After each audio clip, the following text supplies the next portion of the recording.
ಕಾಂಗ್ರೆಸ್ ಪಕ್ಷದ ಹೈಕಮಾಂಡ್ಗೆ ಹೇಳಲು ಬಯಸುತ್ತೇನೆ, ರಾಜಕೀಯ ನಮ್ಮ ಕೈಯಲ್ಲಿದೆ. ಈ ರಾಜಕೀಯ, ಈ ಸಿಯಾಸತ್, ಈ ಆಡಳಿತ ನಮ್ಮ ಮನೆ ಗುಲಾಂ, ನಮ್ಮ ಮನೆ ಲೌಂಡಿ ಅಂತೀರಿ ನಾವು ಬಯಸುತ್ತಿದ್ದೀರಿ.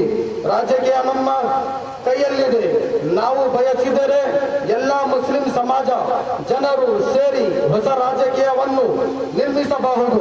ಆದರೆ ನಾವು ನಿಮ್ಮ ಮೇಲೆ ನಂಬಿಕೆ ಇಟ್ಟಿದ್ದೇವೆ, ನಿಮ್ಮ ವಾಗ್ದಾನಗಳ ಮೇಲೆ ನಂಬಿಕೆ ಇಟ್ಟಿದ್ದೇವೆ. ಏಕೆಂದರೆ ನಮ್ಮ ರಾಜ್ಯದಲ್ಲಿ ಶಾಂತಿ ಇರಬೇಕು.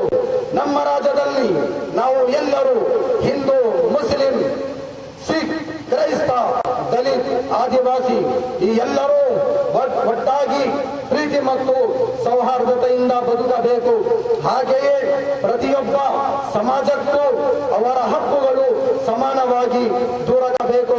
ಆದರೆ ನೀವು ನಿಮ್ಮ ಈ ನಂಬಿಕೆಯನ್ನು ಮುರಿದಿದ್ದೀರಿ.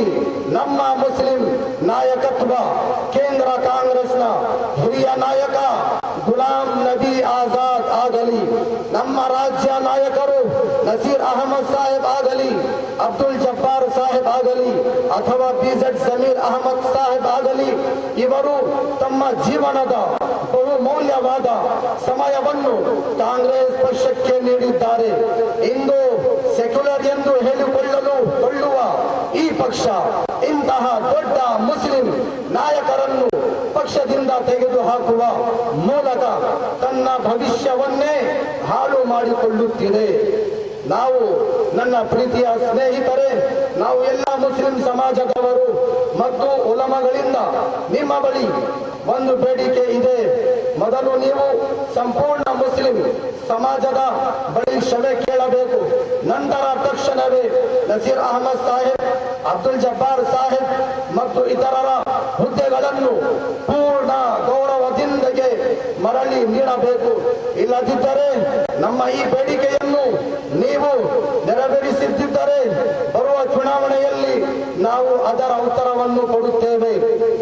ಆದ್ದರಿಂದ ಕೋಲಾರದ ಜನತೆ ಮತ್ತು ಕರ್ನಾಟಕ ರಾಜ್ಯ ಮುಸ್ಲಿಂ ಸಮಾಜ ನಿಮ್ಮ ಬಳಿ ಸ್ಪಷ್ಟವಾಗಿ ಹೇಳಲು ಬಯಸುತ್ತದೆ. ನೀವು ನಿಮ್ಮ ಪಕ್ಷದ ಉಳಿವು ಬಚಾವ್ ಬಯಸಿದರೆ ಮತ್ತು ಮುಂದಿನ ಚುನಾವಣೆಯಲ್ಲಿ ಉತ್ತಮ ಫಲಿತಾಂಶ ನೋಡಲು ಇಷ್ಟಪಟ್ಟರೆ ನಮ್ಮ ಮುಸ್ಲಿಂ ನಾಯಕತ್ವವನ್ನು ಮರುಸ್ಥಾಪಿಸಿ ಮತ್ತು ನಮ್ಮ ಹಕ್ಕಿನ ಶೇಕಡಾವಾರು ಪ್ರಕಾರ ನಮಗೆ ಇನ್ನಷ್ಟು ಹುದ್ದೆಗಳು ಮತ್ತು ಟಿಕೆಟ್ಗಳನ್ನು ನೀಡಬೇಕು. ಇಲ್ಲವಾದರೆ ಮುಂದಿನ ಚುನಾವಣೆಯ ಫಲಿತಾಂಶ ಪಕ್ಷಕ್ಕೆ ಬಹಳ ದೊಡ್ಡ ಪರಿಣಾಮವಾಗಬಹುದು. ಏಕೆಂದರೆ ಈ ಮುಸ್ಲಿಂ ಸಮಾಜ ಹಾಗೂ ಅಲ್ಪಸಂಖ್ಯಾತ ವರ್ಗ ಪಕ್ಷಗಳನ್ನು ಅಧಿಕಾರಕ್ಕೆ ತರುವುದನ್ನು ಗೊತ್ತಿದೆ ಮತ್ತು ಅಲ್ಲಿಂದ ಕೆಳಗೆ ಇಳಿಸುವುದನ್ನು ಗೊತ್ತಿದೆ. ಇಷ್ಟೇ ಕೆಲವು ಮಾತುಗಳೊಂದಿಗೆ ನನ್ನ ಮಾತನ್ನು ಮುಗಿಸುತ್ತೇನೆ. ಒಮಾ ಅಲೋನಾ ಇಲ್ಲಲ್ ಬಲಾ. हम आह भी करते हैं तो हो जाते हैं बदनाम. ನಾವು ಬರೀ ಆಹ ಅಂತ ಮಾಡಿದರೂ ಕುಖ್ಯಾತರಾಗುತ್ತೇವೆ. ನಾವು ಬರೀ ಆಹ ಅಂತ ಮಾಡಿದರೂ ಕುಖ್ಯಾತರಾಗುತ್ತೇವೆ. वो कत्ल भी करते हैं ಚರ್ಚಾ नहीं होती. ಅವರು ಕೊಂದರೂ ಅದರ ಬಗ್ಗೆ ಯಾವುದೇ ಚರ್ಚೆ ನಡೆಯುವುದಿಲ್ಲ. ಇಂತಹ ಸ್ಥಿತಿ ನಮ್ದಾಗಿದೆ. ನನ್ನ ಪ್ರೀತಿಯ ಸ್ನೇಹಿತರೆ, ನಾವೆಲ್ಲರೂ ಇಲ್ಲಿ ಒಟ್ಟು ಸೇರಿರೋದು ಉದ್ದೇಶ ಬಗ್ಗೆ ನಿಮ್ಮೆಲ್ಲರಿಗೂ ತಿಳಿದಿರುವಂತೆ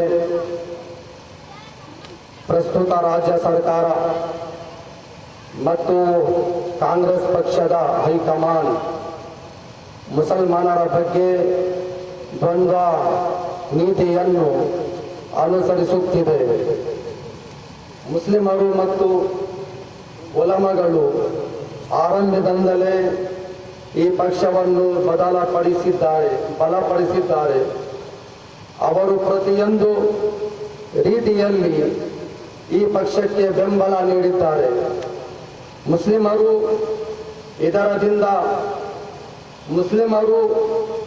ಇರದಿದ್ದರೆ ಈ ಪಕ್ಷವೇ ಇರದೇ ಸಾಧ್ಯವಿಲ್ಲ. ಮುಸ್ಲಿಮರು ಬೆಂಬಲ ನೀಡಿ ಮತ ಹಾಕಿದೇ ಇದ್ದರೆ ಈ ಪಕ್ಷ ಇಷ್ಟು ಬಲವಾಗುತ್ತಿರಲಿಲ್ಲ. ಇಂದು ಈ ಪಕ್ಷ ಸರ್ಕಾರದಲ್ಲಿದೆ. ಅದರದಲ್ಲಿ ಮುಸ್ಲಿಮರ ಸಹಕಾರವು ಒಂದು ಪ್ರಮುಖ ಕಾರಣವಾಗಿದೆ. ನಾವು ಗಮನದಲ್ಲಿ ಇಟ್ಟುಕೊಳ್ಳಬೇಕು, ನೀವು ಗಮನದಲ್ಲಿ ಇಟ್ಟುಕೊಳ್ಳಬೇಕು.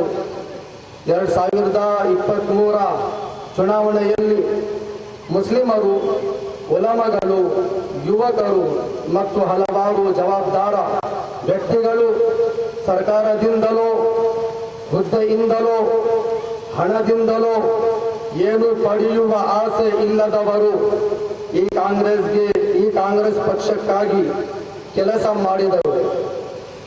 ಅವರು ತಮ್ಮ ಸಂಪೂರ್ಣ ಶಕ್ತಿಯನ್ನು ಈ ಪಕ್ಷಕ್ಕೆ ಗೆಲುವಿಗಾಗಿ ಬಳಸಿದರು. ಅದರ ಫಲವಾಗಿ ಈ ಪಕ್ಷ ರಾಜ್ಯದಲ್ಲಿ ಸರ್ಕಾರ ರಚಿಸಲು ಯಶಸ್ವಿಯಾಯಿತು. ಈ ಗೆಲುವಿನ ಹಿಂದೆ ಪಕ್ಷದಲ್ಲಿರುವ ಮುಸ್ಲಿಂ ನಾಯಕರ ಮುಖಂಡರ ಪಾತ್ರವು ತುಂಬಾ ಮಹತ್ವದ್ದಾಗಿದೆ. ವಿಷಯವಾಗಿ ನಸೀರ್ ಅಹಮದ್ ಸಾಹೇಬ್, ಗೀಡ್ಸಸ್ ಜಮೀರ್ ಸಾಹೇಬ್, ಯುಟಿ ಖಾದರ್ ಸಾಹೇಬ್, ಅಬ್ದುಲ್ ಜಬ್ಬಾರ್ ಸಾಹೇಬ್, ಇತರ ಬೇರೆ ಮುಸ್ಲಿಂ ನಾಯಕರು ಈ ಪಕ್ಷದ ಗೆಲುವಿಗಾಗಿ ಹಗಲು ರಾತ್ರಿ ಕೆಲಸ ಮಾಡಿದರು. ಮುಸ್ಲಿಂ ಸಮಾಜವು ಈ ಪಕ್ಷವನ್ನು ಗೆಲ್ಲಿಸಿದ್ದು ರಾಜ್ಯ ಕರ್ನಾಟಕದಲ್ಲಿ ಶಾಂತಿ ಮತ್ತು ಸೌಹಾರ್ದತೆ ಉಳಿಯಲು ಮತ್ತು ಮತ್ತೊಂದು ಧರ್ಮಾಧಾರಿತ ಪಕ್ಷವು ತನ್ನ ತಪ್ಪು ಉದ್ದೇಶಗಳಲ್ಲಿ ವಿಫಲವಾಗಲು ಎಂಬ ಉದ್ದೇಶದಿಂದ ಆಗಿದೆ. ಪ್ರತಿ ಸಮುದಾಯಕ್ಕೂ ತನ್ನ ಹಕ್ಕು ಸಿಗಬೇಕು ಮತ್ತು ಪ್ರತಿಯೊಬ್ಬರಿಗೂ ತಮ್ಮ ತಮ್ಮ ಧರ್ಮವನ್ನು ಅನುಸರಿಸುವ ಸ್ವಾತಂತ್ರ್ಯ ಇರಬೇಕು ಎಂಬ ಆಶಯವು ಇದರಲ್ಲಿ ಸೇರಿದೆ.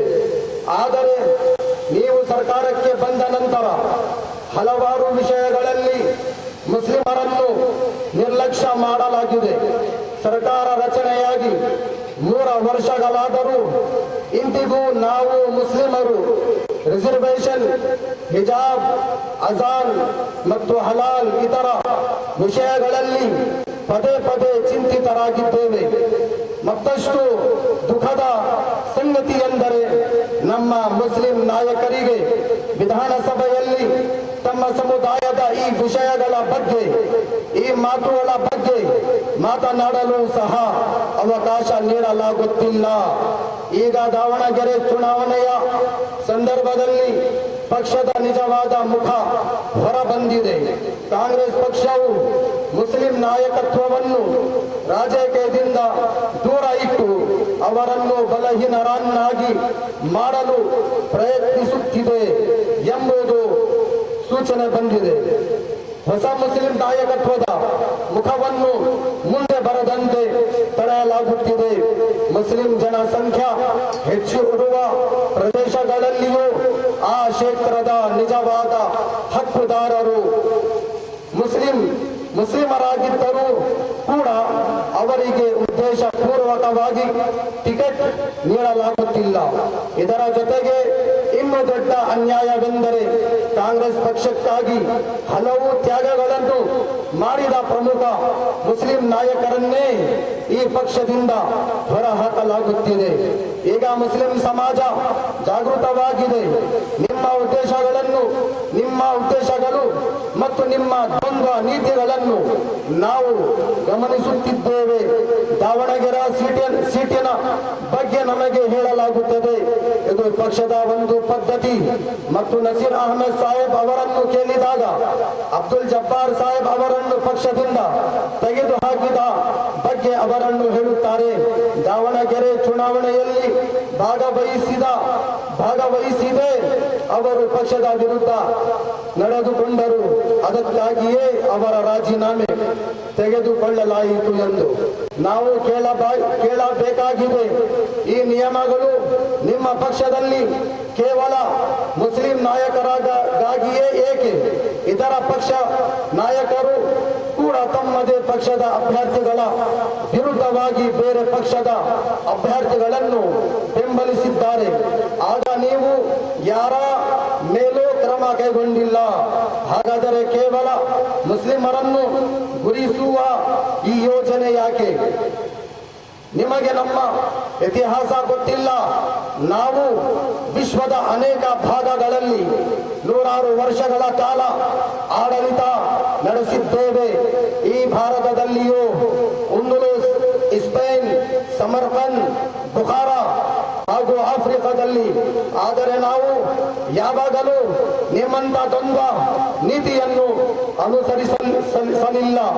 ನಾವು ಎಲ್ಲ ವರ್ಗದ ಜನರೊಂದಿಗೆ ನ್ಯಾಯ ಮತ್ತು ಸಮಾನತೆ ಕಾಪಾಡಿದ್ದೇವೆ. ಪ್ರತಿಯೊಬ್ಬರಿಗೂ ಸ್ವಾತಂತ್ರ್ಯ ನೀಡಿದ್ದೇವೆ. ಎಲ್ಲರ ಹಕ್ಕುಗಳನ್ನು ಗೌರವಿಸಿದ್ದೇವೆ. ಆ ಕಾಲದಲ್ಲಿ ಶಾಂತಿ, ಪ್ರೀತಿ, ಪ್ರೇಮ ಮತ್ತು ಸಹೋದರತ್ವ ಇತ್ತು. ಎಲ್ಲ ಸಮಾಜದ ಜನರು ಸುಖವಾಗಿ ಬದುಕುತ್ತಿದ್ದರು. ಆದ್ದರಿಂದ